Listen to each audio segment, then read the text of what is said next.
I had no business getting married at 26. And I don't expect anyone to go through it, but it's nerve-wracking. It is just mind-boggling, to be honest with you, because most of the people who were calling me were actors. Like, are you okay? Is everything well? Like, I saw this, wow. And then someone said, did you get shot? First of all, what is this pain you went through specifically? You're in America. Let's be specific. And before I started connecting to the industry here, I had to earn a living. I had to become. So what do? I don't have any work experience in corporate America or corporate Nigeria. So where? From the next month now, you're going to have to start paying rent in this house. I'm like, you come again? And they told you the amount of the rent, which was equivalent to your 1 year's rent in Nigeria. In Nigeria. I had nowhere to go to, nothing to turn to. I didn't have a proper saving culture. All of the monies I was making in Nigeria, because my life was a mess. There I was sometimes in my room crying certain days. I'm like, Lord, where do I go from here? And then someone gives me a car. I'm like, okay, what do I do with the car? And they said, Uber. I was driving for Uber and Lyft. You did Uber and Lyft? Oh, yes. Yes, Teju. What? Yes, Teju. Wait. You were never afraid that you would carry a Nigerian? Yeah, so I carried a lot of Nigerians. Wait. Wait. My guest today is one of the biggest stars on the African continent. But 7 years ago, suddenly, he left for the United States. And when he got here, as our people say, his eyes saw shege. He saw pepper in the United States of America. And today, he tells me why and how. On this one, I speak to actor Joseph Benjamin. Look, I know everybody says you don't want to miss this one. Everybody says that. But look, since when have I lied to you? You don't want to miss this one.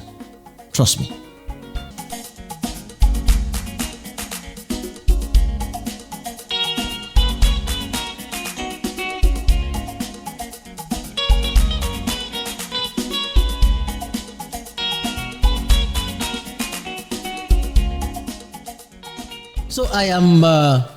So I'm going through your Instagram, as you might imagine. Been stalking you for a couple of days now. Oh, wow. In preparation for this.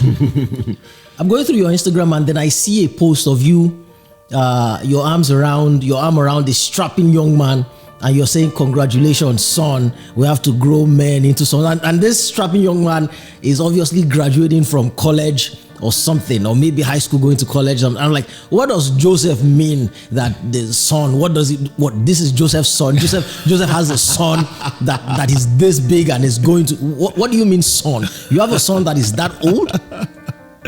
Yes, I do. He's 18. He's going to college. He's going to Kennesaw University next month. So that was his high school graduation. Yeah, Is that your first kid? No. You have an older kid. I have an older. She's 21. 21. Wait, first, how old are you first? I'm 46. You're 46 and you have a 21. So you started early. Yeah, oh yes. How old were you when you got married? I was 20. I was like 26, I think. Yeah. 26. I think so. Yeah. Really? So where were you in your career at 26? As far as that goes. To be honest with you, I was still in that place of finding myself and building myself in my career, okay? And the truth is, I say this no holds barred. I had no business getting married at 26. No, that's the truth about it. Like at 26, as a young man, you haven't even discovered who you are. Talk more of trying to get married and trying to live with another person and trying to build a life. You have to first build your life. Okay, so for me, that was also, it was some sort of, there was an imbalance for me, trying to discover me, trying to build a home, build a life, so my career was, and from that point my career just kept growing, but it was hard to manage it because I was still trying to manage my own life. So to try and manage this career, it was a tasking journey, okay? So to answer the question, my career at that point was at a place where I was trying to understand and discover me. Okay. So I have a mentor. I had a mentor who once said that we marry too young. You actually, you subscribe to that. Yes. 100%. Yes. Okay. So how old were you when that marriage ended? How old was I? I was, I think I was 40. Yeah. When it officially ended, I think I was 40 or 39 when it officially ended. Wow, you kept that thing going for some 14 years or so. Yes, it was hard. It was hard more so because of my children. Okay, so, because it was, as a man, you're dealing with the fact that how do I move on with it? How do I move on to the next? How do I move on with my life? No one gets into a marriage and you want to, get a divorce, But it was a reality that I had to face and said, okay, I kept through, but it got to the point where I knew that, look, I just had to, for her happiness and for my happiness, let's just move on. I have heard it's one of the most painful things that anybody can do. That's one of the most harrowing things that anybody can go through to get a divorce. Yes. True? It is. It is psychologically draining because first off, you're seeing everything that you have been pack up. There's actually no good way to explain it. It's something that you experience. And I don't expect anyone to go through it, but it's nerve-wracking. It is just mind-boggling, to be honest with you, because like I said, it's psychologically draining, it's emotionally tasking, and you never get over it. That's the truth about it. You never ever get over it. Even if you're gone on with your life, you've moved on, but there's a part of you sometimes that, think about it like, oh, this is it. It's a journey that it takes a while to get out of. And so the longer it gets, the more time and the better it is for you to heal through it. Okay, so how long after that did you now get married again? I think 4 years. Yeah, 4 years after that. Okay, so now you've been married 2 years. No, wait, hold on. 16... 17, 18. No, it was 3 years. Now I've been married 4 years now. So, okay. I've been married 4 years now. So it took me, I think, 2 years. 2 years. Okay. 2 years. Because I've been here for 6 years now. Yeah. Okay, so Madam is probably watching that. Look at this boy, doesn't know the date of our anniversary. Doesn't know how long. Oh, you don't want to put me in trouble. Doesn't know how long. Oh no, it's 4 years because we just celebrated our fourth year anniversary, so I can't afford to. No. That's awesome. So still going through your Instagram page, I saw a picture of you. Well, it was a video actually of you lying up on a bed. You're lying on the bed with a bandage around your middle, and the caption was "still standing." So I'm looking at this and I'm saying, is this from a movie scene, or did Joseph actually go through some? So I'm going through the comments to try to figure it out as well. So I'm seeing all sorts of comments. Some people are saying, sorry, it will be better soon, you will get through it. Others are saying, no, it's a movie. So I'm like, okay, which is it, please? Were you laid up in a hospital bed at any point in time? Because it said "still standing." That's what you wrote. Right. To answer that question before I start, it goes to show that not everything you see on social media is real. Not everything is real. Some are real, but we run off on everything we see. It was actually on a movie set. Okay, and I was intentional about not putting a specific caption that actually connects it to a film, because I just wanted to create a buzz out there. It was just PR. I just wanted to create a buzz out there, and of course, it did create the buzz because I got people calling me beyond even sending messages. People were calling me, and the funny thing is, most of the people who were calling me were actors. Are you okay? Is everything well? I saw this. Wow. And then someone said, did you get shot? And then someone said, wait, he just got back. He just got into Nigeria now. No, this can't be happening. Why? It was actually the movie set. And some, of course, were upset. They were livid. With some people, they're like, it's a movie set. You guys stop.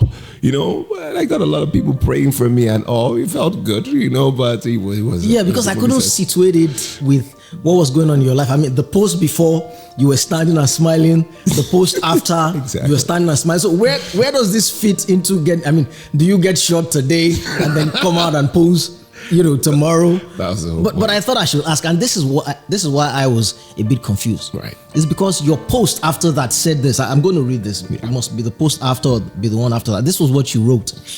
I had to write down verbatim.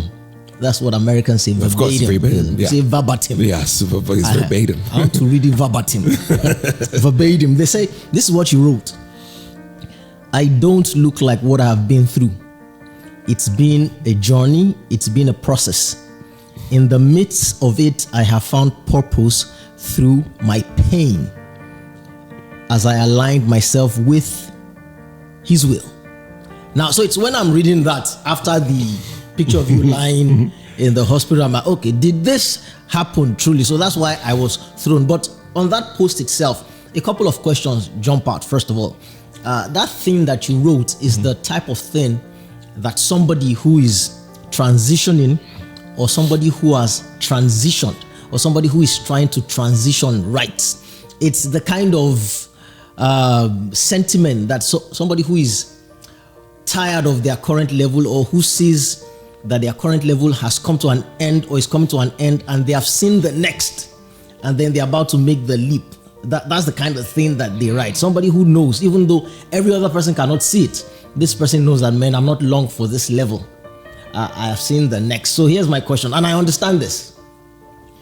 The question is, what were you trying to leave, and what were you trying to get to? Where were you trying to go? For me, once upon a time, I got tired of just being a comedian. I got tired of telling jokes at weddings and birthdays and all that. And people say, MC. I gave you the name of the father of the commissioner to this thing. MC. I just got sick and tired of all of that. So I was trying to transition away from that into something else. So what were you trying to leave, and what were you trying to get to? Where were you trying to get to? I was leaving the popular narrative of who I am, of how people see me. And it was a transition from all that I have been through, trying to rediscover myself on this journey to reinventing. Okay, so it was more like a lot has gone through, which of course you can't come out to say, So it was me leaving the narrative, the popular narrative of who I am, to morphing into who I am supposed to be. And who I am supposed to be right now is a renewed Joseph Benjamin, who is totally different and has gotten a rebirth. So it's a rebirth. It was a journey of a rebirth. That is literally what that was saying. Okay, so you went through pain to find your purpose. So first of all, what is this pain you went through specifically? The pain I went through was living a life, letting go of a life that I've always known, being who I've always been. I had to let go of that and start over. I had to die to that life, but not forgetting the life, because that life is a reference point to become who I need to become. So I had to die to that life to evolve into the new me now that sees things differently, the new me now that has a renewed mentality towards life and everything that concerns my journey. Okay, so where's the pain in that? Oh my goodness, Teju. The pain in that is, imagine you have gone through, I've been down this road, I've been around this block for over 20 years, and then you get shot into a life where there's nothing you can do that relates to that, in the sense of, where do I go from here? You're in America. Let's be specific. And before I started connecting to the industry here, I had to earn a living. I had to become. So what do? I don't have any work experience in corporate America or corporate Nigeria. So where? So then you are told that, okay, this is what is the norm. Do this, do that, create a resume, that go into IT, go into this. And I do a lot of all of these things. And I get frustrated because at the end of the day, of course, you pick these bogus claims to your resume and all. And if they see through it, they see it's a lie. You understand? And it's frustrating because you're going through that process. And then what do I do? How do I go from here? And this is the latter part of my journey, because when I first got here, I got here off on a promise that I had some gigs that were outlined for me to come and do. So I felt I was going to have a soft landing getting in here. All right. So I packed up everything from Nigeria, bought a one-way ticket, and came here. I was put in a house, well-furnished house and all of that stuff. And then 2 days later, the person who supposedly was supposed to, who I was supposed to broker that deal with, then says to me, those finances have pulled out. I mean, they have a little bit of a hit, so things are going to slow down. I'm like, okay, so what do I do? So it said, the reality that hit me was like, from the next month now, you're going to have to start paying rent in this house. I'm like, excuse, come again? I'm like, excuse me, come again? And they told you the amount of the rent, which was equivalent to your 1 year's rent in Nigeria. I'm like, excuse me? And there's utilities, everything to pay for. I'm like, okay, I'm not earning any money here. What do I do? Like, well, I don't know what to do. So I'm shut into that life that you had to figure it out. I had nowhere to go to, nothing to turn to. My phone was buzzing, like, when are you coming back to Nigeria? We have this gig for you. I'm like, here I was, Teju. I had $1,500 worth, $1,500 was all I came to America with. How do I buy a ticket to go back to Nigeria? Teju, I promise you, because my life prior to then was so disorganized in the sense that I didn't have a proper saving culture. All of the monies I was making in Nigeria, because my life was a mess. So here I am, I sold everything off in Nigeria. I sold my car, gave out like 90% of all of my belongings, my possessions in Nigeria. It was like, I was going to America, live a good life and all of that stuff. So here I am. How do I buy a ticket to go back to Nigeria? I'm like, And then I'm like, Lord, what do I do? And God is saying to me that, now, welcome to the life that I arranged for you. All this was purposed by design. I needed to break you away from your comfort zone so that I can build you. I'm like, no, don't even go there. Like, yes, welcome to it. So now here you are, no way to earn a living. How do you move forward? And then there I was sometimes in my room crying certain days. I'm like, Lord, where do I go from here? You were literally crying, shedding tears. I was shedding tears, Teju. I went through. I'm like, Lord, where do I go from here? And then for some reason, every month, I get to pay the rent. So I got connected to my church and certain things, and I get to pay the rent. And then someone gives me a car. I'm like, okay, what do I do with the car? And they said, Uber. I was driving for Uber and Lyft. You did Uber and Lyft? Oh, yes. Yes, Teju. What? Yes, Teju. Wait. You were never afraid that you would carry a Nigerian? So I carried a lot of Nigerians. Wait. Wait.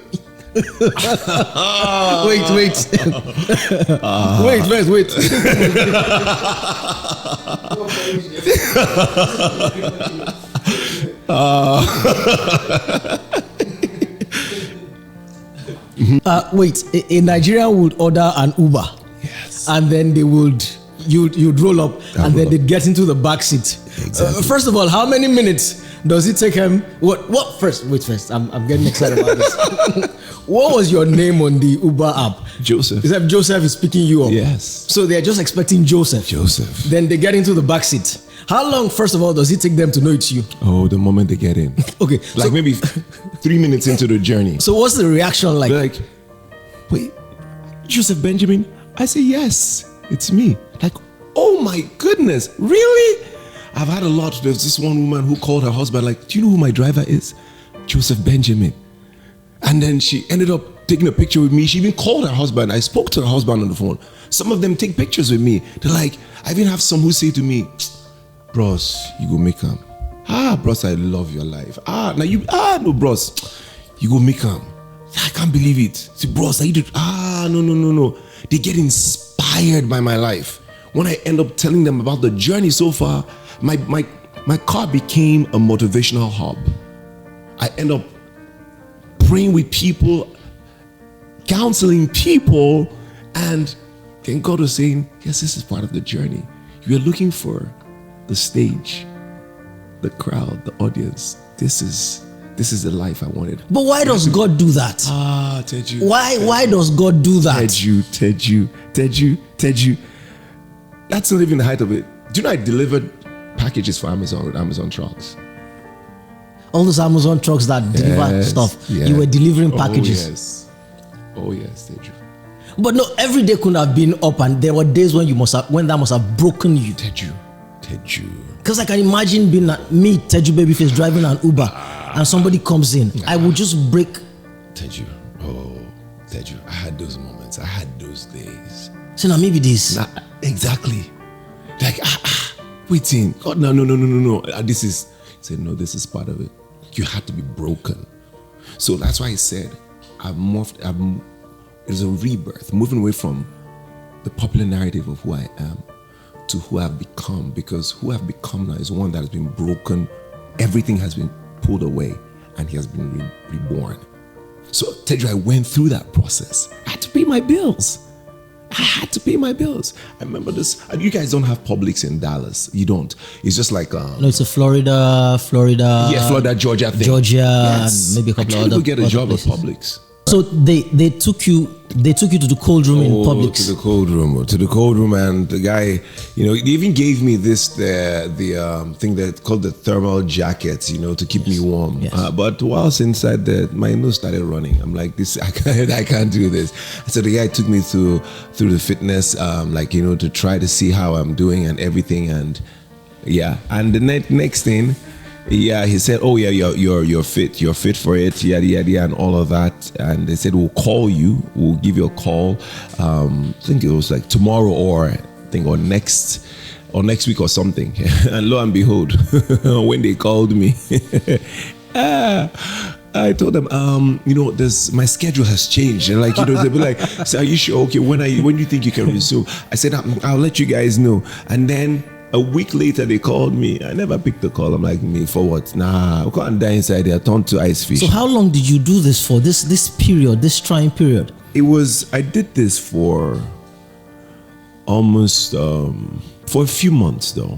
For a few months, because after this was when I then got an agent here, and then I started immersing myself in the industry. And of course, that was when I, booked my thing on Greenleaf and a few other network shows. And then the whole of Nigeria went agog. Oh, Joseph, Hollywood. So this is oh yes, it's finally made it to Hollywood. And I shook my head. I'm like, if we only knew the journey to get here. And everything God kept saying to me, like, you went through not for you, for those who are coming behind you. So you can have a story. So you do not speak from word knowledge, but it's been experiential for you. And the height of it was when he told me, said, moving forward, you have a renewed perspective. He said, when you walk into a room, never expect to be recognized. I'm like, what do you mean by that now? He said, never expect to be recognized. I'm like, okay. If you're going without an expectation, it humbles you, breaks you. You have to be broken. And so I walk into a room, never expecting to be recognized. I introduce myself. Oh, we know you, Joseph Benjamin. Like, he said, now you've gotten it. Never going in feeling entitled. And then I got my first test. Beyond that, though, when I went back to Nigeria. So here I was at Intercontinental Hotel. There was something happening there. The film people was doing this Afri festival. The convener of the Afri, took me there. We had to talk and all. And then so some of these people from one of the biggest agencies here in America, CAA, they were there having talks to certain people. And then a friend of mine in industry just walked up to me. I've never I don't think we're not acquaintances. This was the first time we're meeting each other, but I'm a fan of her work. She says, Joseph, I wanted to talk to you about, the movement to America, go through the O1 visa thing and all of that stuff, And whilst we're talking, her manager walks up to us, and her manager is someone I've known years before she even tried to even get into the industry. So just hi Joseph, very casually, excuse me, and pulls her away to go and talk with the CA people. And then another, I think Shafi Bello came. A lot of them were talking, and guess what, Teju? So we're all talking. I became invisible to everybody there. Teju broke me. Do you know what I say? I'm like, even talking about it right now, I'm quite emotional. Like Joseph Benjamin, this is me. Like 6 years ago, if we're standing here, the focus will be on me. Like, this is Joseph Benjamin. And no one said a word to me. They were just all catching up on the possibilities of America, yada, yada, yada. Then I sat back down, sipping on coffee. So one of the ladies there, she was not with CAA, but she's a filmmaker. She's Caucasian. She said to me, "You good?" I said, "I'm fine." Maybe she noticed there was something off. I said, "I'm fine." I waited. So when my friends were ready, we started going. Then this girl, just for record, her name is Ini. Let me just put it out. And we... Ini Dima. Okay. Yeah. And we walked away, and I went back to my hotel room.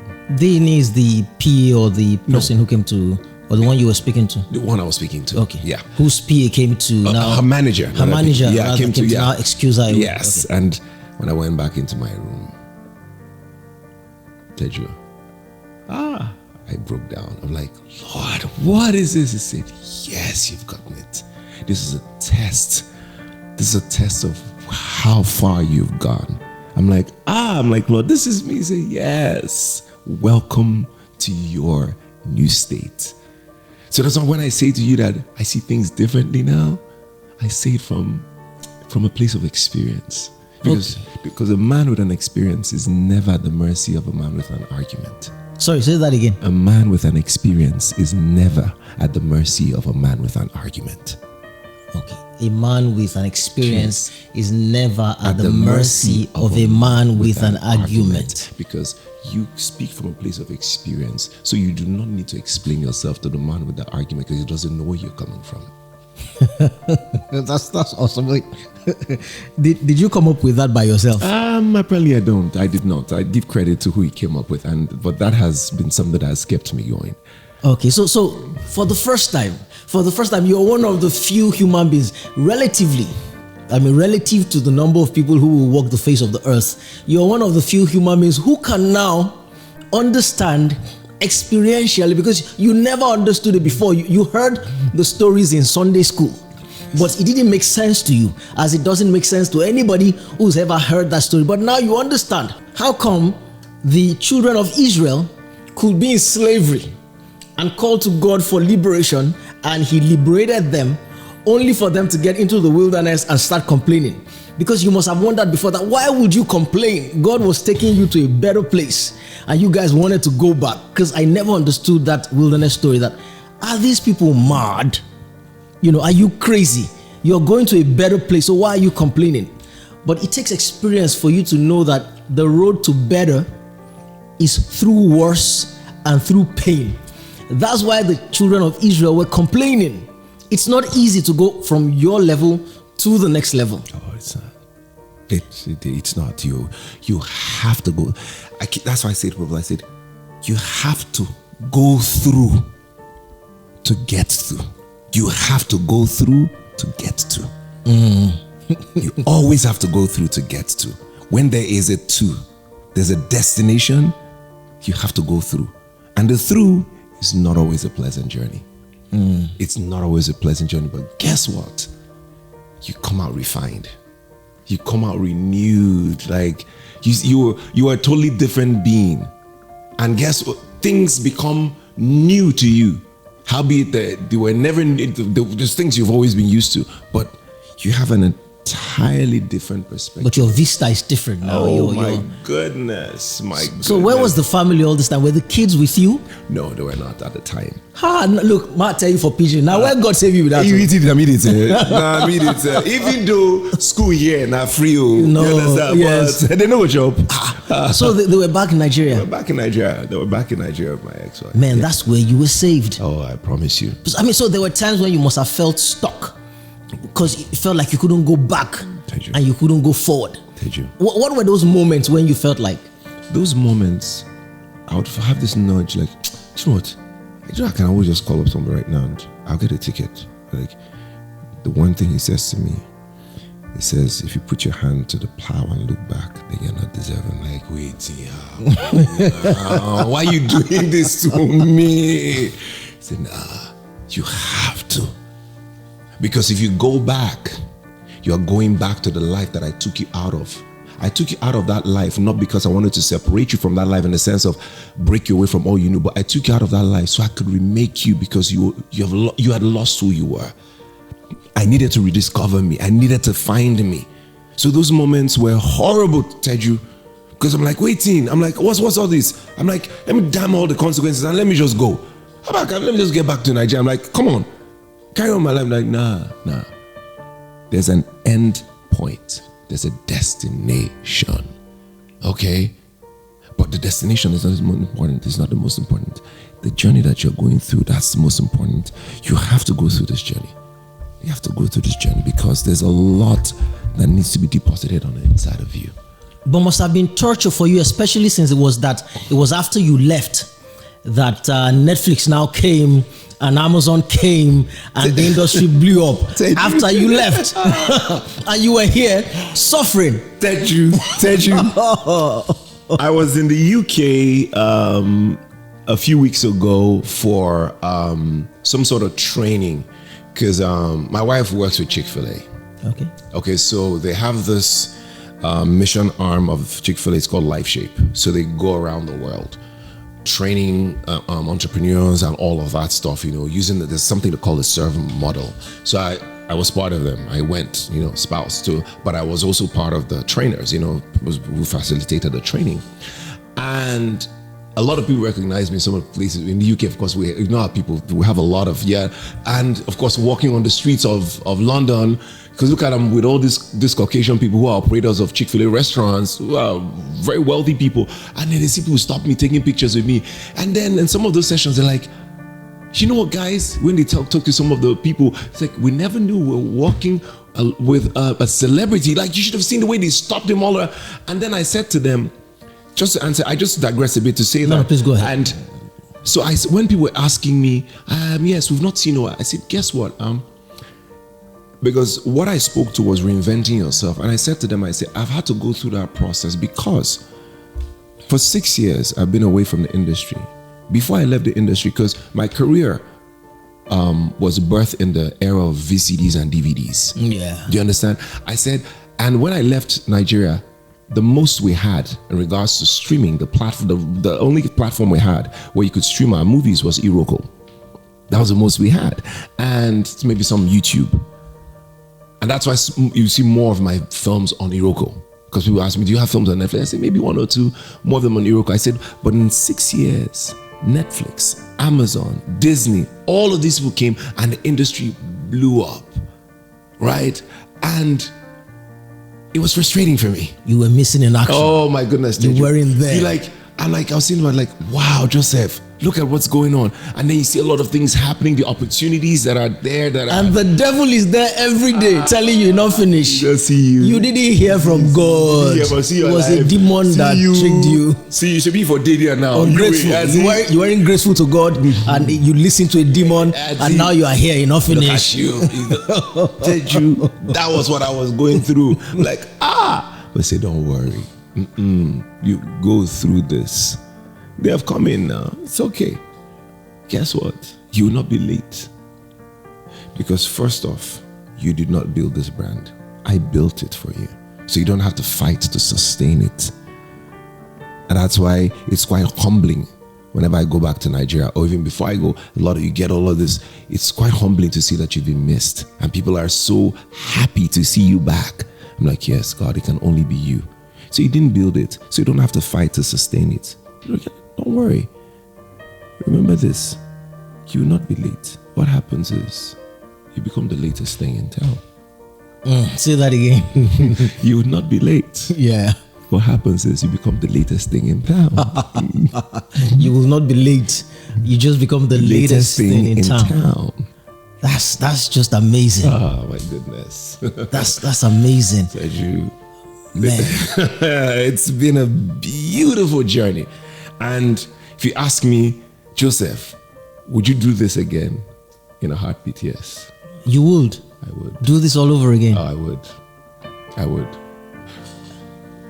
Because there's a beauty that comes from being reborn. I knew God. or I had an idea of God per my relationship and walk with Him, in a sense, but I did not have an intimacy with Him. I did not have what you call a relationship with Him. I knew Him. Speaking of which, I'm sorry, I wanted to ask you, how do you hear when you say hear from God? I mean, what does that mean? Because, I mean, you read the Bible and we see people who heard from God. I mean, Abraham heard from God. Mm-hmm. God appeared. Moses heard from God. It was a burning bush. Mm-hmm. He went up on the mountain top. Elijah heard from God and all of that. Solomon saw in a dream. Paul fell off his beast. They heard from God. This, we have to guess. I mean, how do you hear from God? When is it you speaking? When is it your voice telling you things? I mean, how do you, because you keep saying, God said. Mm-hmm. The truth is, Teju, in the old days, right, there was the experience of audibly hearing God. They had those encounters and experiences, and they were not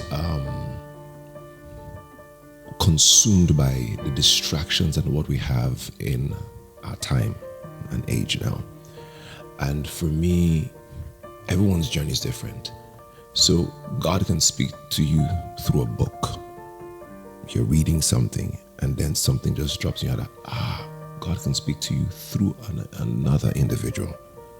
Maybe there's something in your heart that there's just been this pressing thing, this question you've been asking, and then through a conversation, boom, you have that aha moment, like, that's my answer right there. He could speak to you through a song. He could speak to you through the Bible. So that's for me, and sometimes it could be through a dream. It could be through a vision. So it depends on how. So there's not one specific way that is, designed for you to hear from God. It depends on, because that's why He's omnipotent, He's omniscient, He's everything. So He's not limited to coming to you or speaking to you in a certain way or one specific way. He spoke to Moses through the burning bush. He spoke to them audibly. Do you understand? It's different. So it all depends on your walkway. It's something that is tailored to everybody specifically. Okay, so it's not like you hear a voice. No, not that. I know there are people who have heard voices. Okay. You get it, and then sometimes you have this nudging in your spirit, and you can, without a shadow of doubt, know that, look, this is not my mind talking. You know it. Okay. And you know that, no, this is not me talking. This is not my mind. If this was my mind, no. This is like beyond me. Okay. Yes. Okay. So you did this thing, you know what, before I get to that, let me ask you this. Talking about finding your purpose. Mm-hmm. Talking about finding your purpose, you are one of Africa's most recognizable faces. And now I do realize that you've gone through this thing and you're reborn, so to speak. You're now born again. I mean, you can truly experientially say, I am born again. Right. But even before you went through this thing, mm-hmm. you were one of Africa's most recognizable faces. So how can you say that you only just found your purpose through the pain? Was the acting and everything you were doing before that not your purpose? It was my purpose, but I'd not been elevated to the core of it. I just knew it based on the fact that I had a talent, but I had to be pulled away from it so that I can see it deeper, so I could understand it better. And a case in point is, not too long ago, I was watching some of my movies from the past, and I was just shaking my head. They were cringeworthy. I'm was looking at my expression of certain characters, certain things. I'm like, really? Stop! Really? Stop it! Stop! Hit stop now! I can't. No. Exactly, Teju. Exactly. But it had to take me being pulled away from it to see clearly. Because when you are in it, you are not able to see your flaws. You are not able to see how there's a need for a remaking, there's a need for relearning. So maybe I should put it that way. So I had to go through a process of unlearning to relearn and unlearn and keep relearning. So I had to unlearn everything I had learned, to learn all that I need to learn, to become all that I need to become, because all that I knew was not all that there was to be known, and all I had become was not all there was to be. All this your many sayings. It's amazing. Yes. So now, if you ask most people, I mean, Yes. if you ask anybody who knows you, you say you know Joseph Benjamin. Like, yes, now Joseph Benjamin is an actor.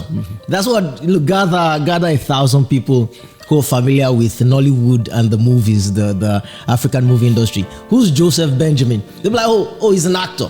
Yeah, but I wonder, is that how you see yourself? Because you act very well, you sing very well, you do television very well. You're the returning host, or you were the returning host on Project Fame for how many seasons? For about 8 seasons. 8 seasons. You do TV very well, you present very well, you model. I mean, you're built for that thing. You model very well. You do motivation. I mean, see all the things you're throwing about here. You must aspire to inspire and inspire.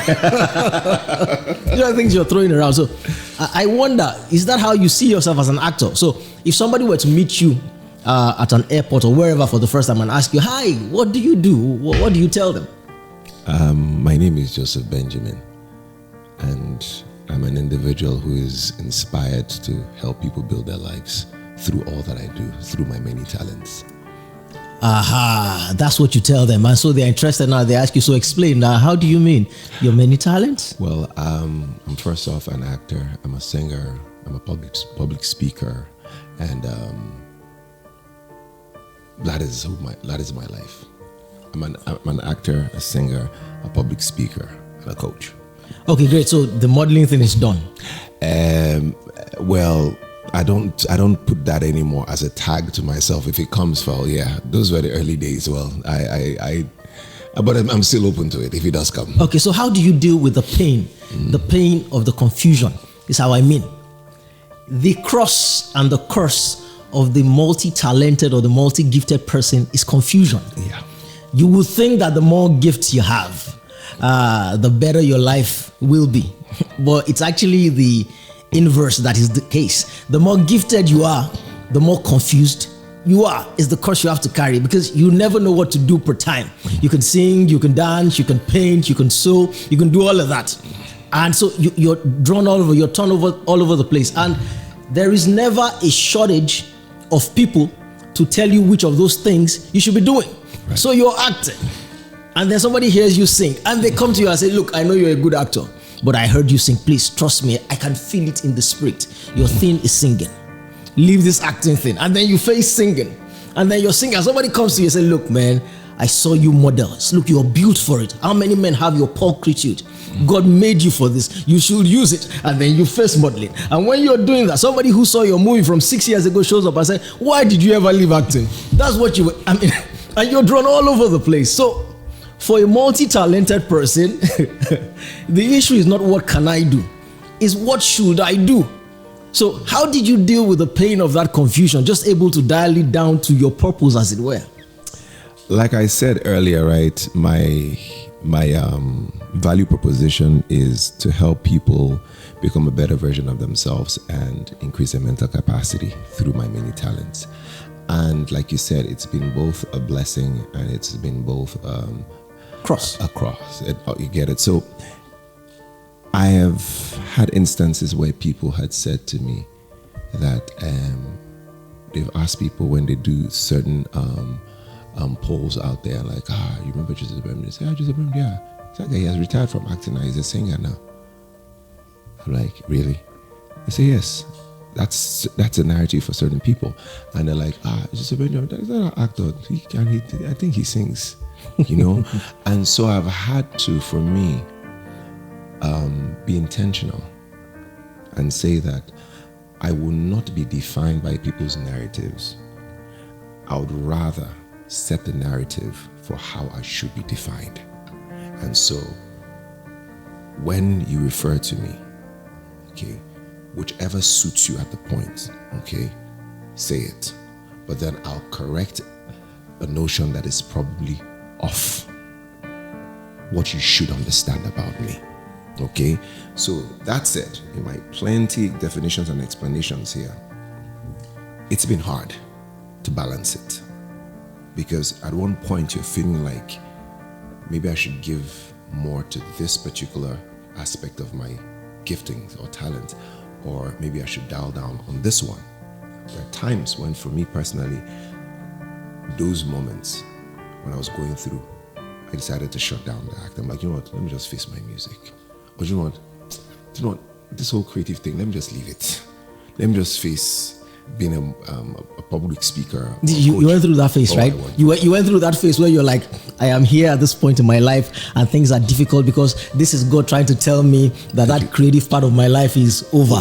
So it's time to face. There are times where I told my wife, I said, you know what, I'm just going to leave all of this. Let me face a regular life and get a job in IT. And I did it to the top. I'm done. Yeah, I'm done. And yet there'll be a voice at the back of your mind. Oh, that says, no, you're not done. You're not done. It's not yet time. I'm like, how about now? But look at the struggle I am going through to find my voice. But that was the period that I was going through that confusion in trying to balance who I am, rediscovering myself. So you will go through that. I went through it. But you have to give yourself to it if you want to be able to find yourself back. Don't hold back. You have to give. Give all of you. Give all of you so that you can find all of you back. Okay, so one more thing and then two other questions. So here's the one more thing. I have had the saying for a while, but I've never been able to say to somebody, I've never been able to, dispense it to somebody who would understand it. I've had this saying now for years that I've had, but every time I tell one or two people, nobody gets it. So finally, I feel like I have somebody I can tell who can finally understand it. I say that whether you choose it willingly, consciously, or you refuse to listen to the promptings of life, at some point, your career is going to die. Your current level is going to die. Life just gives you an opportunity to come into it willingly by yourself. If you come into it willingly by yourself, you will be resurrected after you die, after that phase dies. If you refuse and you keep on walking this thing that you're walking, you're going to see it eventually die. I said, however, here's the thing. For quite a long time, or for quite an extended period, or for quite a protracted period, there is no difference between the symptoms or the outward signs that the process throws up between somebody who is reinventing and somebody whose career is dying. If you're reinventing for quite a while, the signs that your life will throw up will be the exact same signs of the life of somebody whose career is dying. It is that period that will almost kill you. But if you can stick with it, at the end, you will resurrect. Your career will come out better. Your life will come out better and stronger while the other career goes down. I am pleased that finally I'm saying it to somebody who experientially understands it, having lived it. Absolutely, to the very last bit of it. To the very last bit of it. And the funny thing is, in that period, you even have people who literally say it.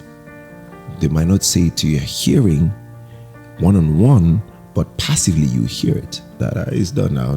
It's hard now. Like, that is, it's like, oh, come on, there's nothing now. Like, does he still do that thing? No. Do you? Then probably the person who relays that thing to you says, like, do you still, are you? Doesn't that question kill you when they see you? So what do you do now?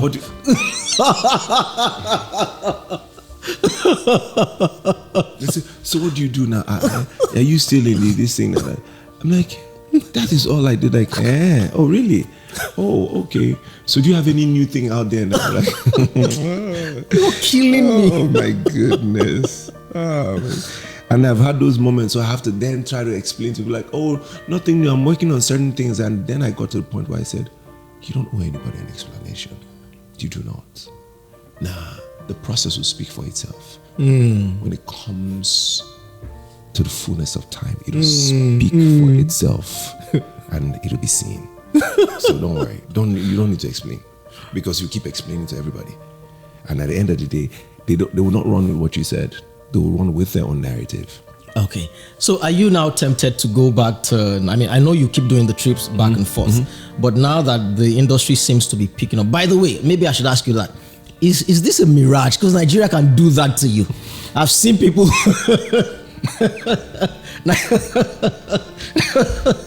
Nigeria does that thing where Nigeria tricks you when you're away from Nigeria.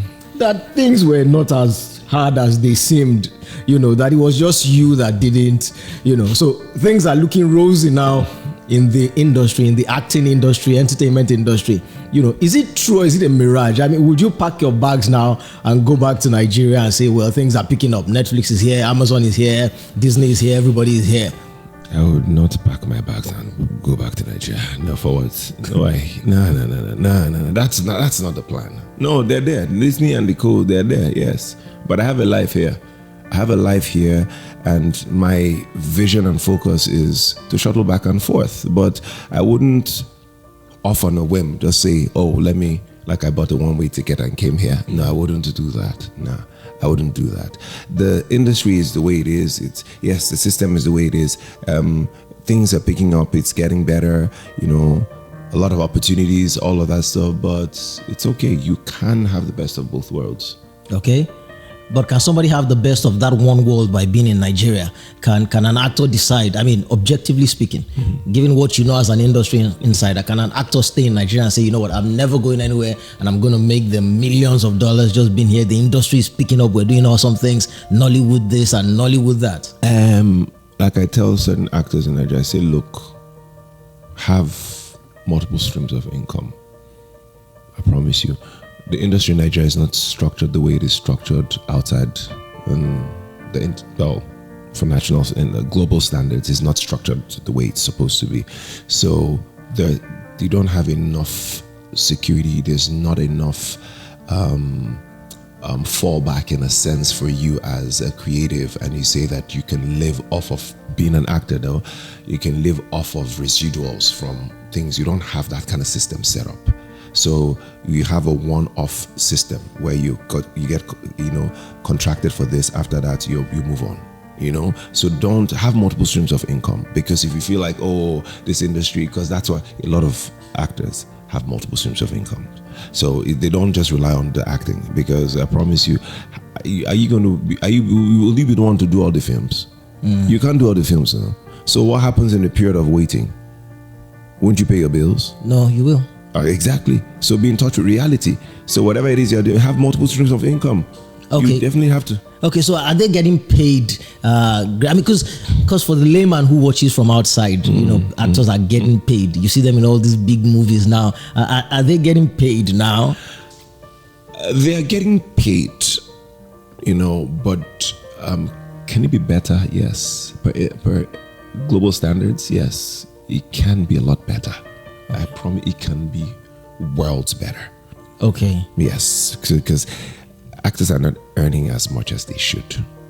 Okay, so relatively speaking, it still seems like the same old story. In fact, this is how I put it. It seems the music industry is light years away from the acting. Oh, light years away. It seems Burna Boy, Rema, Whiskey, them guys are light years. They are light years ahead. They're light years ahead because they've understood the dynamics of this creative space. And even though they're individually running their race, but they collectively have a unified mind. They're like, okay, let's push this thing, But for us in the film and television industry, is more of, I can do better than the next man. Let me try to let mine be the bigger than the other one. But you don't have a futuristic or collective mindset. You understand? I keep saying to them, I say, look, there's nothing stopping us from having a coalition of great filmmakers. You understand? I say, annually, let's come and let's push this. Guess what? The whole idea is we're trying to push the industry, because the further the industry goes, you understand, the better it is for us. Okay. But everybody's like, no, it's just me, myself, and I. They give me this budget to do this. Oh yeah, let me do this. I'm the one who I had a $1 million budget, which is still a low budget production here in America. Okay, so can I ask this? Who took your space in Nigeria? Because we have that thing where the fine boy. Now, I know you say nobody can take my space and all of that. That's spiritual, but there's always this fine boy role that a couple of people are in at any point in time.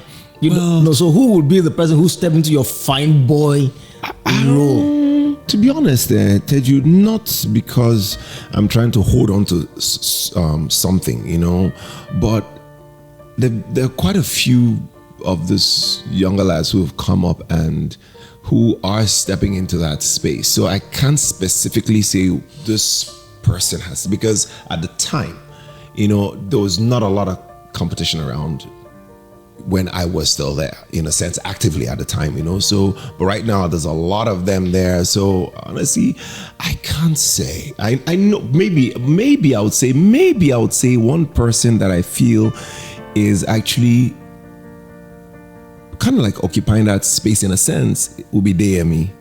Okay, DME Okola. Yes, okay. It'd probably be DME. Okay, I think so.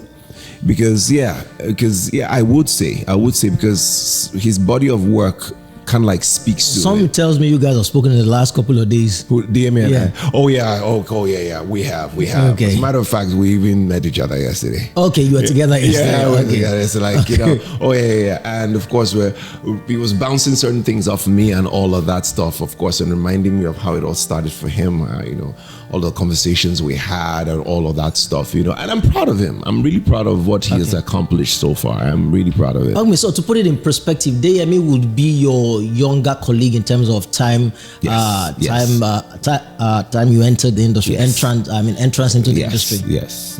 Okay, that's... As a matter of fact, a lot of all of these lads out there right now would be us actually in the same category. Okay, like your younger colleague. Yes. All right, cool. Final question. Your parents must have been fans of Jacob's family, especially of Rachel. So I've named you the two names of the sons of Rachel. She had only two sons, Joseph and Benjamin. And that's your name, Joseph Benjamin. You ever find that weird? Oh, not really though, to be honest with you. I have my middle name, which I never use, but I have that on all of my... What's your middle name? Chibuzo.